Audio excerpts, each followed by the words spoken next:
Assalamualaikum warahmatullahi wabarakatuh. Innal hamdalillah salatan salaman ala rasulillah may yahdihillahu fala mudhillalah wa may yudlilhu fala hadiyalah. Ashhadu an la ilaha illallah wa ashhadu anna Muhammadar Rasulullah la nabiyya ba'dah. Qala Allah Ta'ala fil Qur'anil Karim. Bismillahirrahmanirrahim.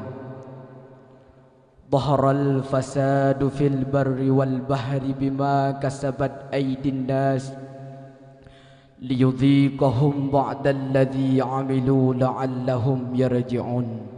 Sadaqallahul azim. Amma ba'du. Ta'zim wa takrim kepada ayahanda rohani kita bersama. Kita doakan semoga beliau ditempatkan pada tempat yang selayaknya di sisi Allah. Ta'zim wa takrim kepada ummi. Kita doakan semoga beliau diberikan kesehatan oleh Allah, diiringi abah ma'a keluarga, disertai Raisul Amma keluarga, mencakup seluruh dewan guru yang masih bernaung dalam ma'had Madinatud Diniyah Babu Salam, ditutupi oleh dewan hakim yang arif lagi bijaksana, teristimewa, hadirin wal hadirat yang dirahmati oleh Allah Subhanahu wa taala. Hadirin wal hadirat dewan hakim yang dirahmati oleh Allah Subhanahu wa taala. Mata yang hitam sangat perlu untuk mencapai pandangan yang begitu luas. Kulit yang putih belum bisa memastikan untuk hidup yang bahagia. Tingginya tulang bahu tak dapat meyakinkan untuk selalu digendang. Umpama bola dunia yang berada dalam genggaman, berputar dengan begitu santai, halus dan lembut dalam pandangan. Begitulah yang sebenarnya hati ini mendambakannya. Tiba-tiba serangga merah datang menghantam, seraya membawa batu kerikil api dari neraka yang membombardir bola dunia tersebut dengan sangat-sangat tragis, sangat menyayat hati ini hadirin. Begitulah sifat hancur yang disematkan pada suatu bangsa. Maka pada kesempatan kali ini, izinkan saya membawakan satu syarahan singkat yang berjudul baik buruknya seseorang tergantung pada pendidikan. Hadirin wal hadirat dewan hakim yang dirahmati oleh Allah Subhanahu wa taala. Kesejahteraan, keharmonisan, ketenangan merupakan suatu ciri-ciri keinginan seseorang untuk berteduh pada sebuah tempat yang sederhana. Begitulah sifat-sifat yang kita inginkan melekat erat pada suatu bangsa, karena bangsalah yang mampu menampung puluhan bahkan ratusan juta umat beragama sebagai benteng kokohnya Islam pada bangsa tersebut. Betapa indahnya pada zaman bercahayanya Islam di negeri kita ini, khususnya Nanggro Aceh Darussalam, yakni pada zaman Sultan Iskandar Muda. Pada zaman tersebut generasi dididik adab dan etikanya mulai dari kandungan hingga ke kehidupan selanjutnya. Hadirin, di saat kita memutar pola fikir, disitulah dampak ukiran-ukiran sejarah bagaimana pendahuluan-pendahuluan sebelum kita sangat bersemangat dalam mencetak kader-kader Qur'aniyah di dalam jiwa-jiwa anaknya. Lalu siapakah pendidik yang paling berpengaruh bagi generasi lapisan bangsa? Itulah orang tuanya, karena orang tua adalah pendidik untuk sifat kemuliaannya si anak.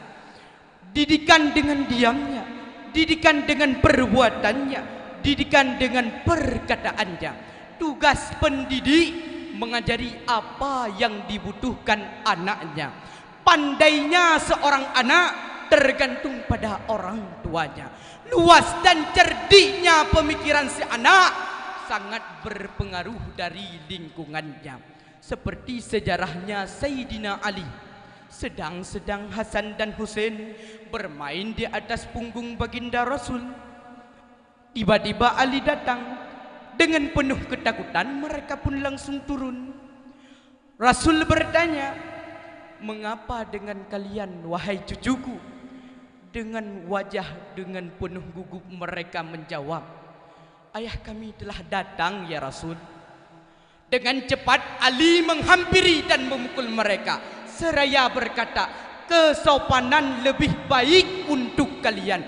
Ali mendidik ruhnya anak dan kebagusan ruhaninya anak, sehingga kisah manis pun selalu dikenang.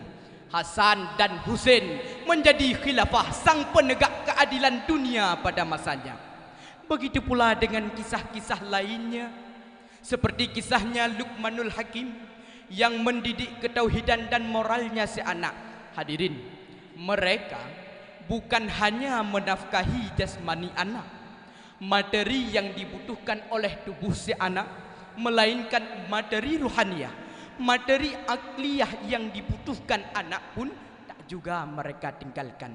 Alhasil, bangsa yang mereka duduki pada masanya menjadi bangsa yang damai dan makmur, dikarenakan mereka orang yang dimuliakan oleh Allah dengan sebab akhlak mereka yang sangat mulia. Hadirin, betapa indahnya bangsa di saat rakyat dan pemimpin sangat mengedepankan syariat.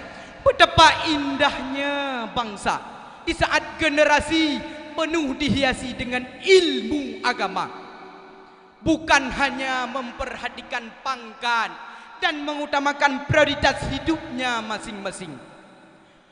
Hari ini saudaraku, kita sedang berada pada zaman yang penuh dengan pancaroba. Umat Islam dikepung dengan berbagai macam kemungkaran yang luar biasa.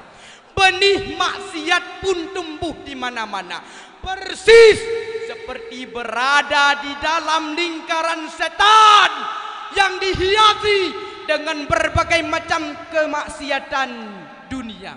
Mulai dari pergaulan bebas, hura-hura, narkoba, dan lain sebagainya yang didandan dengan begitu rapi guna untuk mencuri perhatian kita. Sungguh sangat disayangkan. Namun peradaban telah berubah. Alam kecemasan sudah mulai menayangkan siaran-siaran yang mengkhawatirkan. Orang tua tak patut lagi disebut sebagai pendidik, karena yang terpenting bagi mereka bukan kemanusiaan, tetapi jumlah kepemilikan dunianya, kesenangannya, dan harta benda. Bukan tujuan hidup yang utama, melainkan kesenangan dunianya.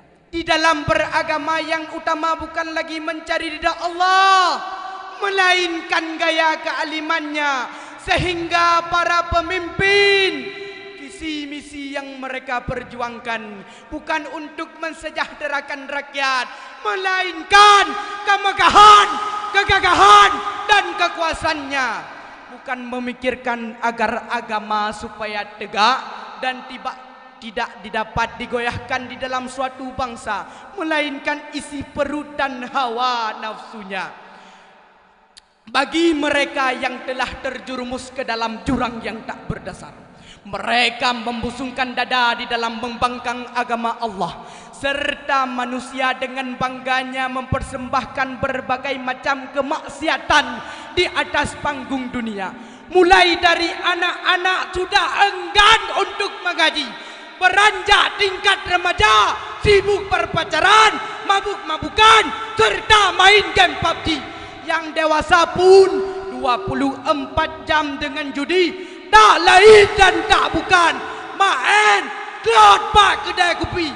Maka hana salahkeun urang Aceh, Aceh le sago di le medaulan, di te keramat bud kafe Belanda, tapi lawetnya le perte kaplat ikut budaya barat rela agama. Urang main judi rata je tempat sabu je mekat ke bijih bangsa. Le anak lahir jitan mepat put iblis laknat atau neraka. Hadirin wal hadirat yang dirahmati oleh Allah, Dewan Hakim yang saya muliakan. Maksiat adalah faktor utama dalam menghancurkan suatu bangsa, karena ia dapat membutakan pandangan hati, memadamkan cahaya iman, serta menghalangi dari ketaatan. Dengan sebab kemaksiatan tersebutlah Allah memerintahkan alamnya untuk berbicara. Bumi memberi nasihat, gunung-gunung memberi teguran, serta lautan pun ikut memberi peringatan kepada kita semua. Maka hadirin, sebagaimana firman Allah dalam surah Ar-Rum ayat 41 yang bunyinya Bismillahirrahmanirrahim. Dhaharal fasadu fil barri wal bahri bima kasabat aydin nas liyudhiqahum ba'dalladzi 'amilu la'allahum yarji'un. Shadaqallahul azim. Yang artinya telah tampak kerusakan di darat dan di laut disebabkan karena perbuatan tangan manusia.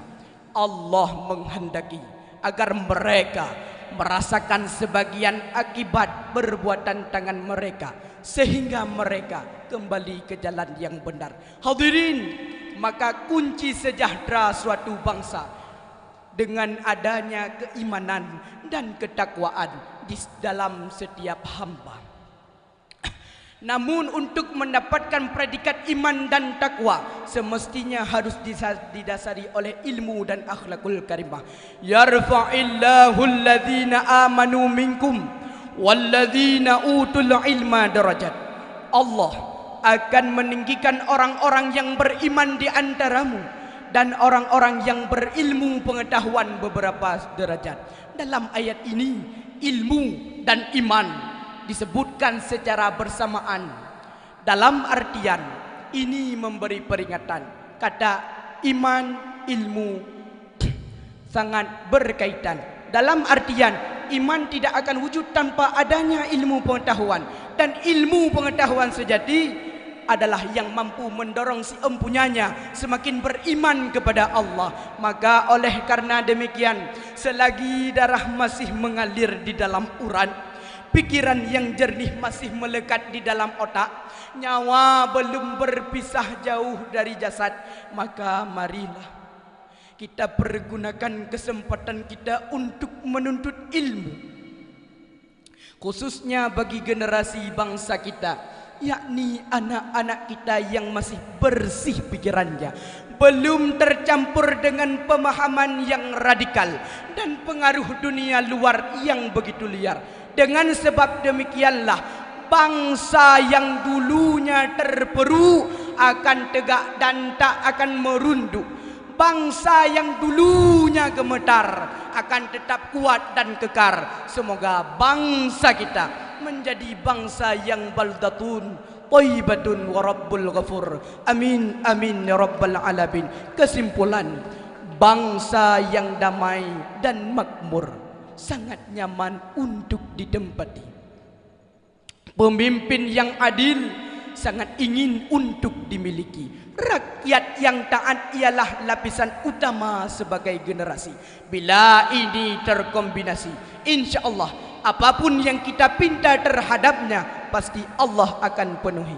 Namun di saat ada beberapa bintik hitam yang merusak, yakni rasa kasih sayang terhadap pemimpin telah sirna, rakyat tak lagi serasa terhadap atasannya, lalu bangsa pun rusak binasa di hadapan bangsa. Ini semua karena minimnya ilmu agama. Solusinya, Pak Nek berkata, ngat gadah jahe, ngat gadah bake di dalam dada. Hai rakan, hai taulan, ilmu agama laju tamita. Semoga bangsa kita menjadi bangsa yang baldatun thayyibatun wa rabbul ghafur. Terima kasih atas segala perhatian. Mohon maaf atas segala kekurangan dan kesilapan. Ilal liqa' ma'as salamah warridha wal inayah. Assalamualaikum warahmatullahi wabarakatuh.